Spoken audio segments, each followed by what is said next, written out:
Welcome back to The Health Perspective. Today I'm joined by someone who has spent his career thinking about something that many of us take for granted, our blood pressure. Dr Marc George isn't just a consultant physician. He's someone who dedicates his time to helping people make sense of their treatments and make sensible and informed decisions about their health. Whether it's through his work at the front line of acute medicine, his leadership in high blood pressure clinics, or his research into cardiovascular health, what drives him is empowering people to take control of their health. In this conversation, we're exploring one of the biggest hidden causes of illness, high blood pressure, what it means, why it matters, and what you can actually do about it. Marc, welcome.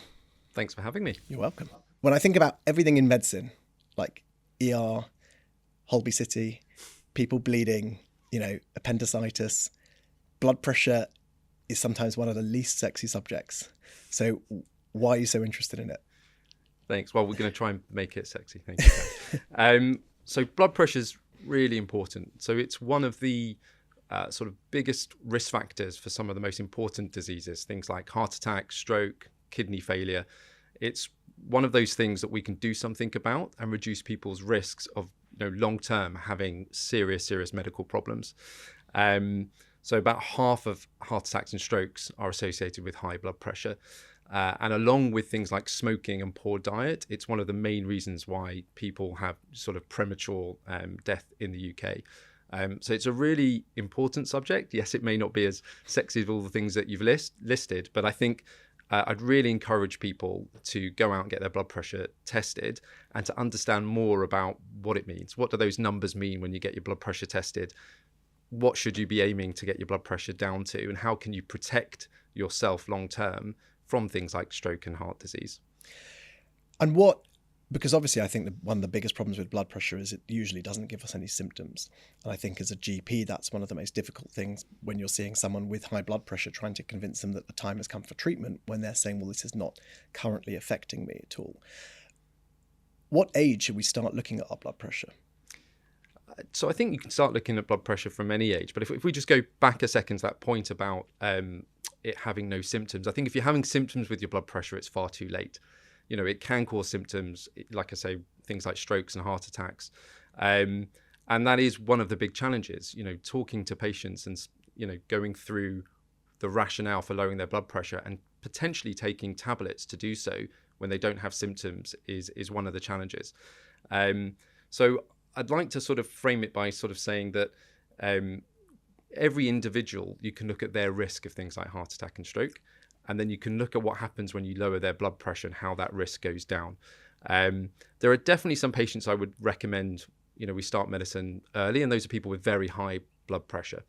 Then you have people whose blood pressure is, somewhere in the middle. It does put them at higher risk, but you might focus on things like lifestyle changes first before then going for a tablet. And there's some really effective lifestyle measures that help lower blood pressure that we can talk about. And certainly those people in the middle, if you're looking for potential rationale for lowering their blood pressure, you would look at whether they've got any other conditions that put them at high risk of things like heart attack and stroke, things like their cholesterol. Are they diabetic? Do they smoke? What's their age? Their family history? And you might look for evidence of whether the blood pressure has already started to cause them some damage. So you'll look at their heart, you'll look at their kidneys, and you take all that information and you can discuss that with the patient. And actually, if they're at that kind of higher risk, then you would be more keen to recommend treatment sort of earlier. We tend to think of high blood pressure as something that happens in sort of older age, but actually I see a lot of patients in my clinic who are younger. In fact, the most common reason why people come to a specialist blood pressure clinic is that they're under 40. And their immediate risk of having things like heart attack and stroke is quite low. But we like to think about their lifetime risk. If their organs are exposed to high blood pressure for a long time, it's going to cause damage. And actually, the sooner that you can start treatment, and that might be lifestyle, it might not necessarily be medicines, but the sooner you can start to control someone's blood pressure, the better the results are going to be long term. And why is it? So why does our blood pressure go up? And I think you touched on there being two groups of people there. So, well, I'm sure there's more, but there's kind of the younger people who are getting high blood pressure, but also it's a natural progression that as we age, our blood pressure tends to increase. So why is that? Yeah, I think one of the major things that none of us can do anything about is aging. And that is one of the things, blood pressure goes up with age as our arteries sort of stiffen with age. And other things happen, in terms of kidney function, and certain hormones change with age as well. So that's something none of us can do anything about, is aging. But actually loads of other lifestyle choices make a huge difference in terms of blood pressure. And those are the things that we talk to our patients about that they can affect. So diet's a big one. So reducing salt, for example, quite hard to do, because salt is in everything that we buy, all of the processed food, bread, but keeping an eye on that, trying to keep your salt levels less than 6 grams a day has been shown to reduce blood pressure by quite a lot, actually, between about 5 and 10 millimeters of mercury. So that's quite a big drop. Exercise, really important. That also can drop your blood pressure significantly. Reducing alcohol intake and weight loss. So weight loss, for every kilo that you lose, you can drop your blood pressure by a millimeter of mercury. So there are real things that you can do. Age, yes, none of us can stop us aging, but we can do all these things to our lifestyle to try and reduce our blood pressure with time. On the age thing, you can fact check me here, but one thing that I tell my patients is that to imagine your body or your cardiovascular system is like a central heating system, which is a closed system, and you've got the pump, which is the heart, and you've got all the pipes. And when you're young, the pipes are made of rubber. So if the pressure goes up in the system, the pipes can expand and contract to accommodate the pressure. But as you age, the pipes kind of thicken and turn to copper.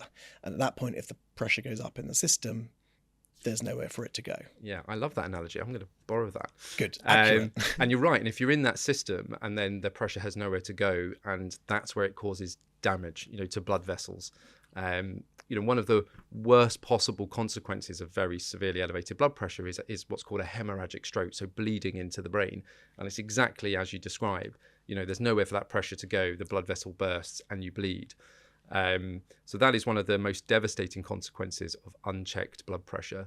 And, unfortunately, we do see that because I also work in a hospital in acute medicine, and we see that, unfortunately, fairly regularly.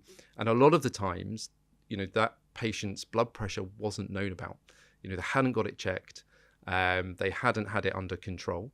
And so that really is to hammer that point, that really know your numbers. Go and get your blood pressure checked.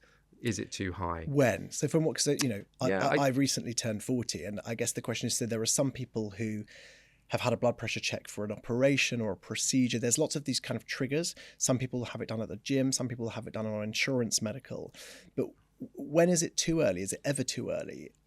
So I think, in childhood, only really if you have a medical need to do so.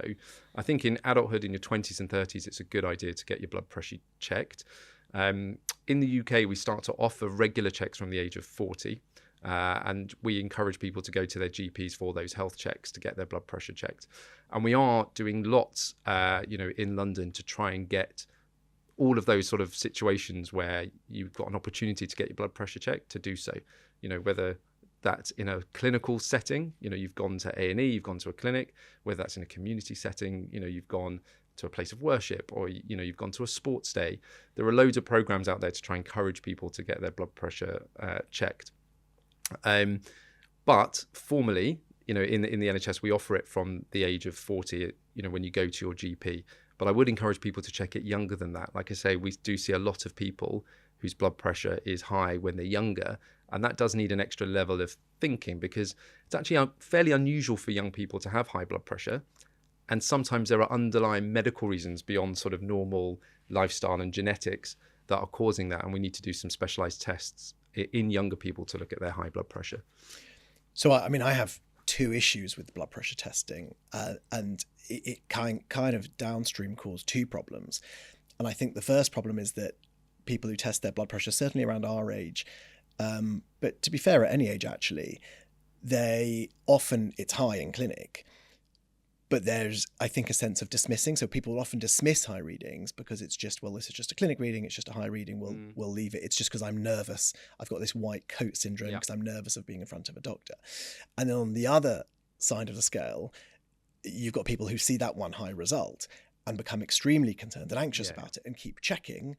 And their anxiety obviously will increase their blood pressure. So how do we make sense of that? So how do we get sense out of these blood pressure readings and feel confident in them? So I think you raise a really important point. This is really common. We don't wear white coats anymore, but white coat hypertension is very real. It's really common. I've seen doctors with it as well, which I think is interesting. So probably 30 to 50% of people's blood pressure when they come and see you in a clinical setting is much higher than it is the rest of the time. And there's two ways that we really try and address that. When you see your GP, the GP should take it if it's high, a second and a third time. People tend to relax. They've often been in a rush when they've come into clinic, they're anxious. And actually, if you take it a second or a third time in clinic, it will usually reliably come down. But the other thing is we now focus a lot more on blood pressures outside the clinic. So people will take a blood pressure at home. It's much more reflective of what their blood pressure is like normally. And again, the same sort of thing, take 3, and we encourage people to do that when they're doing a diary, twice a day. And we also have something called a 24-hour ambulatory blood pressure monitor. So you go away with a cuff, you wear it for a whole day. It takes lots of readings throughout the day and whilst you're sleeping. And for me, that's the gold standard. That really tells you what their blood pressure's like. So if you've got that white coat hypertension, you might not need treatment. You might have normal blood pressure the rest of the time with the odd spike, which is related, to adrenaline, anxiety. And that can be reassuring that actually your blood pressure is actually fine. And then we know that. So when you come into clinic, we anticipate it's going to be a bit higher. But you can have people whose blood pressure is high in clinic. You do the home readings. It's also high at home. Those are the people that you need to focus on in terms of trying to get their blood pressure down. The anxiety bit is interesting as well. I've seen this lots where people get really anxious that their blood pressure is high and check it far too often. And I would discourage that. Yeah. I really think if you're going to do focused home diaries for 3 or 4 days before you next see your GP, so your GP can make an informed decision with you about what to do next, rather than checking it every day religiously, because that's just, I think, a really unhelpful habit to get into. Well, it becomes, I think an obsession is a strong word, but I think for some people it can be, but I think an unhealthy habit, and it's something I actually see far too much now. Because what I try to explain to people is unless your blood pressure is in that catastrophically high range, if it's moderately high, yes, we need to know about it, but it's the downstream effects. So, and I do see a lot of people who have fancy blood pressure watches and monitors and so on, and look at it on such a regular basis that it seems to compound more anxiety about their blood pressure, which means that I feel less trusting of their blood pressure recordings, which just kind of throws the whole thing into an area of uncertainty. Whereas I'll normally say, so if I change a patient's blood pressure medication dose, and we check their blood pressure and it's improved, I will normally say to them, no more checking, 3 months. We'll do another diary in 3 months. Again, fact check there, whether that's the right guidance or not. Yeah, no, I think there's a balance here. You don't want to be so relaxed that you're not checking it regularly. Mm-hmm. That causes something called clinician inertia. You're not doing anything to get the blood pressure down because you're not checking it regularly enough, versus checking it too often that it's driving anxiety. So I think 3 months sounds like a very, good regularity in which to do that with somebody who you're titrating, treatment. So you're trying to get the blood pressure down and controlled with medicines, and do that focus diary before they come to see you. Then you can make a decision based on that diary, and then, like you say, check that again in a few months' time. I think that's a very sensible approach.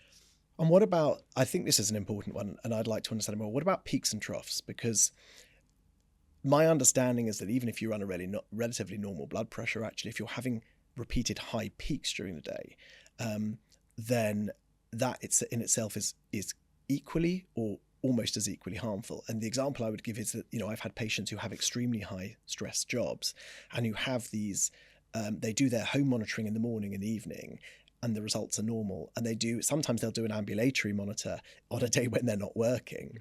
But actually there's a suspicion that on the day they're working, that their blood pressure is kind of through the roof. So how worrying is it if someone is getting very high peaks of blood pressure? So there is definitely some evidence that blood pressure variability and those peaks are in themselves an additional risk for things like stroke, for example. It's not to the same level as sustained high blood pressure. And that's same for sort of white coat hypertension. It's probably somewhere in the middle between normal blood pressure and sustained high blood pressure. You've got those people that, like you say, do have these peaks. And some of the medicines are slightly better than others at smoothing out those peaks. So that's something also to bear in mind. But it's very difficult, because if you've got an environment where someone's really stressed and the blood pressure's high, and you give them treatment on the basis of those blood pressures, and then they're relaxed the rest of the time and their blood pressure's low, you can over-treat them and they can have low blood pressure and start to feel symptomatic. Symptoms of low blood pressure, feeling lightheaded, lightheaded when you stand, those can be a real problem. So it's about getting the balance right, and also trying to identify those stressors.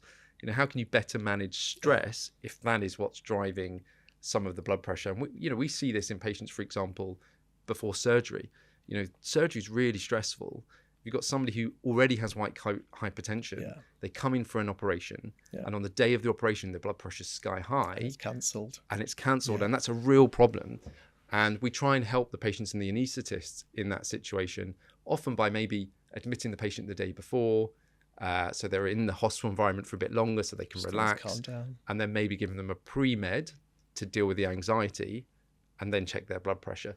So I think there are, that's a very clinical example, but I think it's somebody where it's sort of work-related stress. I think that also needs to be addressed in and of itself, because it impacts on the blood pressure. And that's I think you're a very holistic practitioner, as am I, but I think that's honestly where the GPs often come in, because we're trying to look at the patient as a whole, and look at all these different factors like lifestyle, recreational drugs, stress, relationships, trying to think about, rather than just starting a medicine, what can we do? Obviously start a medicine if it's required, but what are the other areas that we need to explore and discuss? You're doing a very good job of convincing me that blood pressure is that sexy topic. It's very complex, clearly. I mean, there's lots of nuance here. And everybody's got a blood pressure. Everyone has a blood pressure. This is something that is relevant to everybody. Everybody should know what their blood pressure is. Yeah. And if it is high, people should know what they can do about it. There is a couple of media campaigns. There's one called Know Your Numbers. We've just had May Measure Month. We're trying to get the word out there that everybody should really take control of their health. And one of the things they can really take control of is knowing what their blood pressure is. Yeah. So let's talk about lifestyle. And the problem I have with lifestyle is that with social media and influencers and wellfluencers, it is almost impossible, I find, for my patients to find reliable information that they can trust. So there are huge influencers saying salt is the enemy. There are others saying sugar is the enemy, salt is good. There are others, cholesterol is the enemy. How do we make sense of it all when it comes to blood pressure? And I guess, how does that fit into our overall cardiovascular health? So I think in terms of reputable sources of information, I think that's where you need to sort of start. So, what is the background of these influencers? Are they coming from a medical training background, or where are they coming from? I would go to sort of reputable sources. So things like the British Heart Foundation have a fantastic website, with really good sort of patient-facing resources about things like salt, exercise, diet. There's also Blood Pressure UK. There's a British and Irish Hypertension Society. These are reputable charities or other organisations who produce lots of information directed at the public, directed at patients. So I would go to those more reputable sources, really to get that information. Diet, really important. There are specific diets that can help, particularly with blood pressure. It's low salt, but also, as you say, sort of lots of sort of healthy greens, less saturated fat, less sugar, less alcohol. On the salt point, I guess what would be nice is to actually give some practical advice here. So if I wanted to go and reduce my salt intake today, is there a guide amount, or how would I go about doing that? So the sort of guidelines on salt suggest we should eat less than 6 grams of sodium chloride a day. I think people struggle to understand what that means. I do. I struggle. And it's really hard to say, well, how much salt are you consuming every day? So a couple of simple points on that. So when you're cooking, you can control how much salt you're putting in things. Whereas if you're using ready meals, fast food, you can't. And actually the majority of those sort of very processed foods are absolutely packed with salt. Right. So number one, if you can cook more, that gives you more control. And then you can control how much you're putting in, to taste whilst you're cooking. And you should try and reduce that as much as you can. And this is really for people with high blood pressure. And then reducing how much you use at the table. So my patients who have high blood pressure, I tell them really not to add any extra salt at the table. Really think about reducing the amount they're cooking with, use other ways of adding flavor to their food, and try and avoid the processed options. But that obviously involves more work. It's much harder for people. Yeah. If you've got a busy life, I'm at work, I'm between a ward round and a clinic, and I need to eat, I'll go to the high street and buy something. And that will be full of salt. I'll buy a sandwich. Bread is a particularly bad one. Didn't know that. Bread is absolutely packed with salt. Really? So I think it's about taking more control, cooking more when you can, and then you can control how much salt you've got, trying to reduce the amount of sort of fast food and processed food. Because really, the food industry just adds lots of salt to everything. And we're probably all, or not all, lots of us are probably way in excess of that 6 grams a day. And if you can get it down to 6 grams, if you're somebody with hypertension, with high blood pressure, reducing that really can get your blood pressure down by the equivalent of sort of half a tablet, about 5, 6, 7 millimeters of mercury. So it really does make a difference. So if someone is looking to avoid taking, if someone is in conversation with you in clinic, they've just been diagnosed with high blood pressure, and it's obviously not catastrophically high, and they are looking to avoid taking tablets, as many of us would want to minimize our use of medicines, you're saying that actually reducing salt by a significant amount could act in a similar way to taking a tablet. Exactly. So that plus other things like, diet, exercise, if they drink lots of alcohol, cutting that down. These are all things, weight loss, really important. The challenge is these things are much harder than me prescribing a tablet. Yeah. When I'm having that conversation with the patient, the degree to which they're motivated to do that and have the resources to do that varies. That is much harder. It's much easier for me to just say, oh, we're going to start this tablet. I know that's going to lower your blood pressure, by X amount. And I don't think we're very good in a sort of clinical environment of providing those tools for people. It's just, we're not set up for it. I think in primary care and GPs are getting much better at sort of prescribing things like going to the gym, and giving signposting to really good resources around diet, exercise, salt, sugar, alcohol. So we just need to support patients and the public more to make those healthy lifestyle choices. They really have a huge impact on blood pressure and other things. Yeah, I agree. I've become much more, whilst I think medical school taught me all about pills and things like that, in recent years, I've become much more knowledgeable about, I think part of what we do as doctors is we try and make sense of the world. So one of the things that, if I am using a really good app at home to exercise, I'll actually start thinking, which of my patients do I think this would gel with in a kind of cognitive way? And I'll think actually there's a few that I think actually this would really work for them. I know them. This would really work for them. And so I've kind of developed over time this repertoire of apps. I think for some people, fitness trackers work really well. I think for others, they can add quite a lot of stress. But actually, people come in quite proud to show me their results from their fitness tracker apps. So I agree with you. I think that in the old days, we were just prescribers, but I think we're getting much better at that social prescribing thing, which is kind of looking holistically at the person and what would work for them in their life. Yeah, absolutely. And on a sort of bigger level, I've started to get involved now in conversations that happen in a kind of regional level in London, but not just with doctors. It's with public health, it's with local authority. It's about what you can do way beyond tablets and seeing people in a clinic on a population level to help people stay healthy. How do you increase access to things like the gym and to exercise? Public health campaigns around eating healthily. These are all really important. These things make a bigger difference than, on an individual level, prescribing a tablet.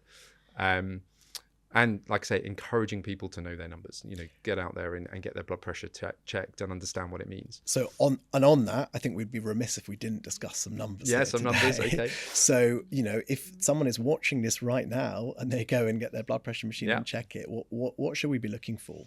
So if we start with what's considered sort of normal, so 120/80. So as she explained, there are two numbers when you measure your blood pressure. So you get this top number, which is called the systolic, and you get this bottom number, which is called the diastolic. The systolic is higher because that's the bit you measure when the heart is pumping. So as that's the pressure in your blood vessels when the heart is squeezed. Exactly. So when the cuff is there, it's measuring the pressure in your artery here, and it's after the heart has squeezed, so the pressure goes up.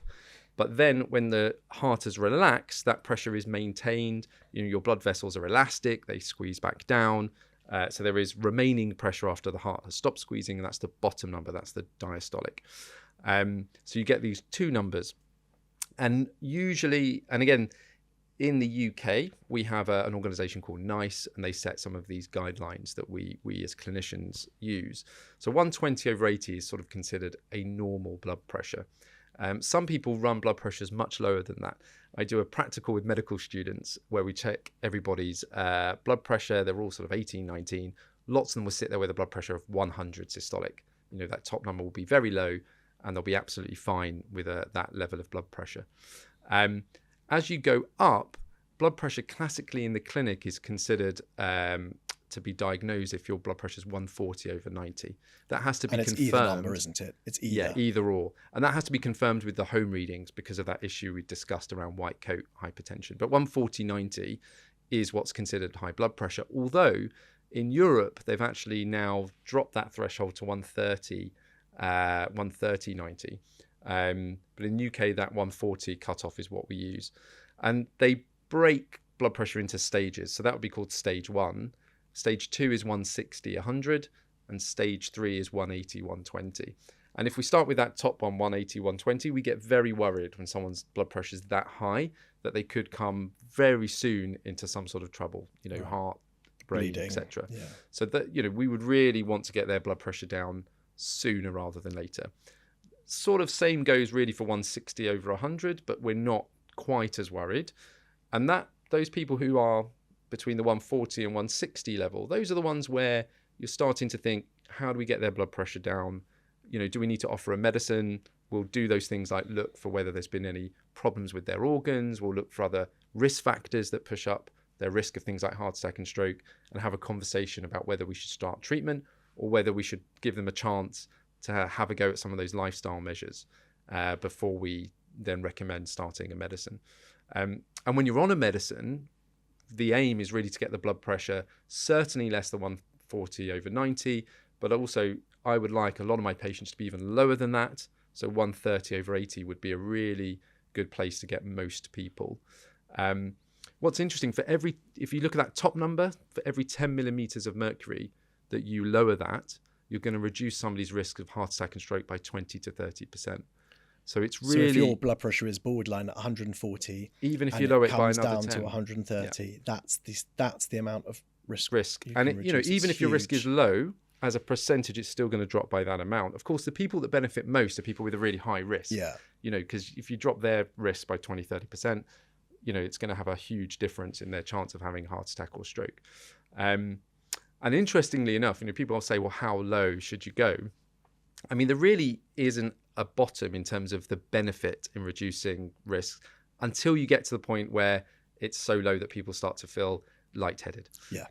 Lightheaded, dizzy when standing up, kind of lights in the vision, that kind of thing. So I try and, probably 110 to 120 is about as low as I would push, most people. But like I said, some young, very fit people will have low blood pressures anyway.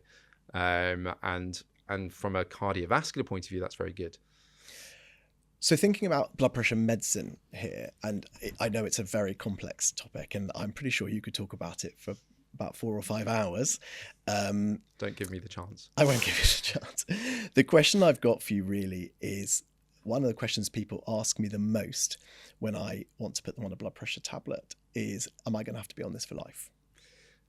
Yeah, it's a really, really good question. And that also sort of informs this whole idea of people adhering to their medicines. They feel well, they don't have any symptoms. So you have to really explain to them the rationale for taking that tablet. So obviously with age, we discussed that blood pressure goes up. Yeah. So actually when you start on a blood pressure tablet, unless there is really clear things that you can do to lower your blood pressure, like for example, weight loss, I've had patients who've lost lots of weight and that has actually got them off their tablets, or increasing exercise. If you can do those lifestyle things, you might be able to then get off the tablet. But a lot of patients need to stay on the tablets, and they do need to stay on them more or less lifelong. Obviously, when you get very older, and for frail patients, we would review that. But it is a case of taking it, because when you're taking it, your blood pressure is lower, and it has to be lower, for years to accrue the benefits. Right. Most of the trials that show that blood pressure lowering helps run for 2, 3, 4 years, that type of thing. But even older people benefit.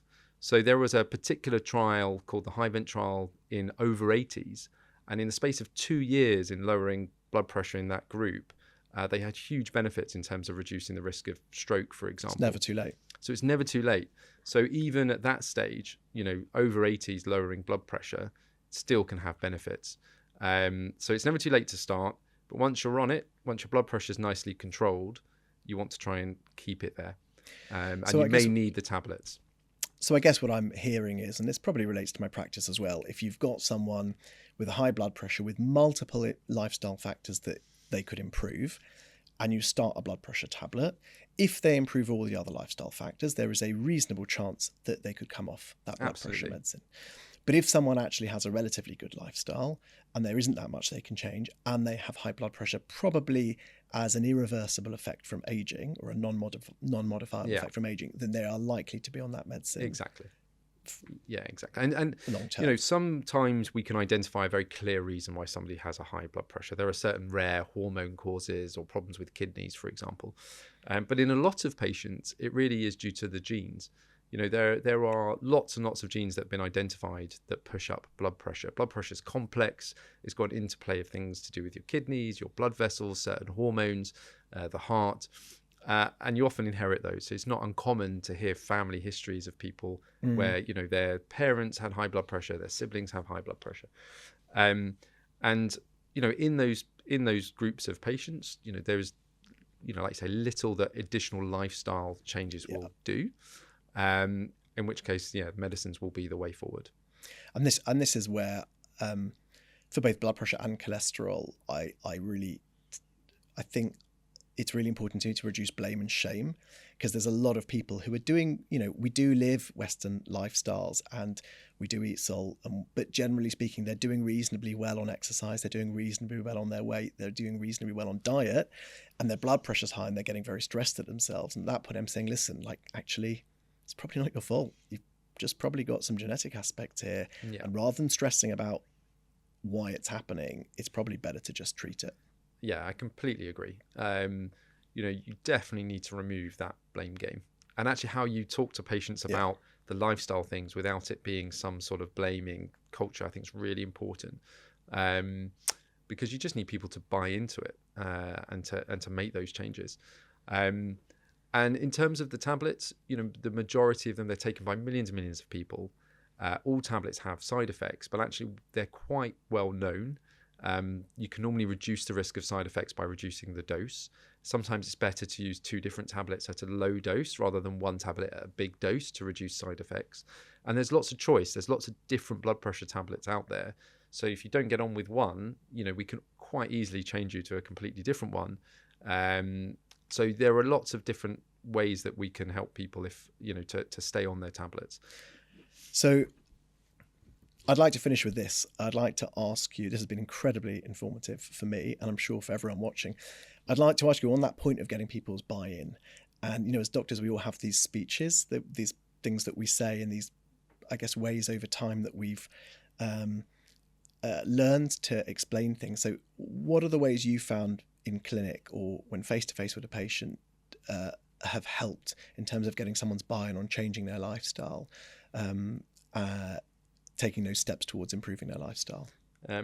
So one of the things I often do is look at the individual's risk. So there are things online, there are risk calculators you can go online, and one called QRisk3. So you don't need to know what it's called, but you can put in the patient's own details, how old they are, whether they're a smoker, whether they're diabetic, what their blood pressure is, what their cholesterol is, and it will show you what their risk is over 10 years. And there's a version you can do, a lifelong risk calculator.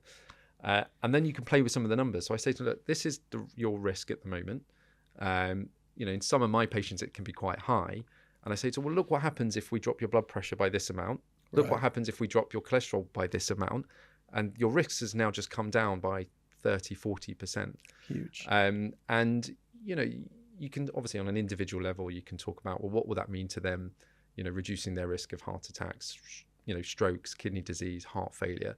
It's not just one thing that blood pressure leads to, it's multiple different problems. And unfortunately, even when somebody has one of those problems, lowering their blood pressure helps, but it's much better to avoid them. Do it beforehand. Prevent the damage. Exactly, in the first instance. So, so I find that individual risk thing quite a powerful tool when I'm talking to people. Because you're literally you're showing them numbers and you're saying, this is you personally. Exactly. This is not a study or a website. This is you personally. What we could do if you just reduced your salt intake, increased your exercise, reduced your weight by a little bit, this is the percentage that you could reduce your risk of poor health in later life. And blood pressure is really good because you can measure it. So you can show the difference. You can show people that their blood pressure was this, for the first time you've measured it either at home or one of these 24-hour ones. You can repeat it and show the difference. A bit like cholesterol, which I know we're going to talk about as well. These are things you can actually measure. You can show the patients the progress that they're making. Mark, I've been blown away, genuinely, by how much there is to know. Definitely respect your career choice, your medical specialty choice a lot more now. And like you said, we're going to be speaking again about cholesterol. But for now, thank you very much for joining me on The Health Perspective. Thanks for having me.